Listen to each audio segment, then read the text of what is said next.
தேவனே நான் ஓமதண்டையில் இன்னும் நெருங்கி சேர்வதே என் ஆவல் பூமியில்.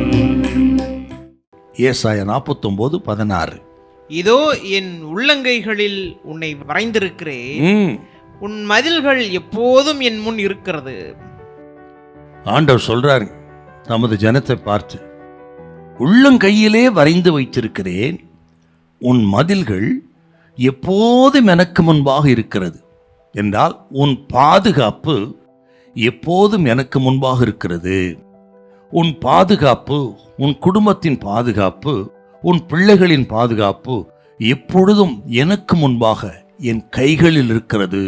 ஆகவே நீ பயப்படாதே என்று ஆண்டவர் தமது ஜனத்தை பார்த்து சொல்கிற அற்புதமான ஒரு வார்த்தை. உன் மதில்கள் எப்போதும் எனக்கு முன்பாக இருக்கிறது.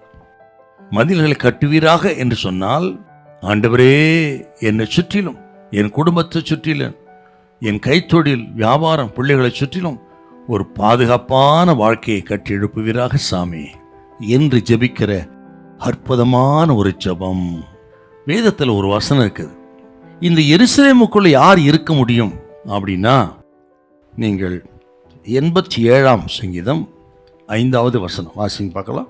சீயோனை குறித்து இன்னான் இன்னான் அதிலே பிறந்தான் என்றும் சொல்லப்படும், உன்னதமானவர் தாமே அதை ஸ்திரப்படுத்துவார்.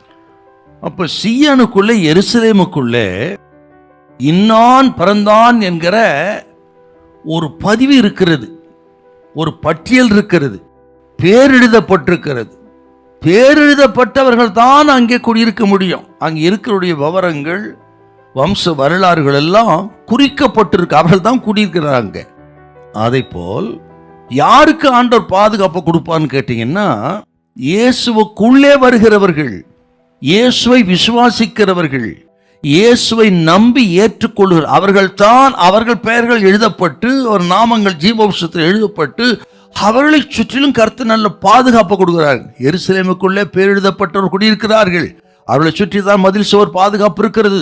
அதே போல இயேசுவை விசுவாசித்து ஏற்றுக்கொண்டு இயேசுக்குள்ளே இருக்கிறவர்களுக்கு தான் அந்த பாதுகாப்பு. ஏதோ நான் பரம்பரை கிறிஸ்தவ, இத்தனை வருஷம் அத்தனை வருஷம் பாட்டம் மூட்டாலாம் கிறிஸ்தவ இருக்கட்டுங்க, நல்லது தான். ஆனா நீங்கள் கிறிஸ்துவுக்குள் இருக்கீங்களா? நீங்கள் இயேசு விசுவாசிக்கிறீங்களா? இயேசு கிறிஸ்து விசுவாசித்து ரட்சிப்பின் அனுபவத்தை பெற்று ஞானஸ்தானம் பெற்று அந்த அனுபவத்துக்குள்ள வந்திருக்கீங்களா?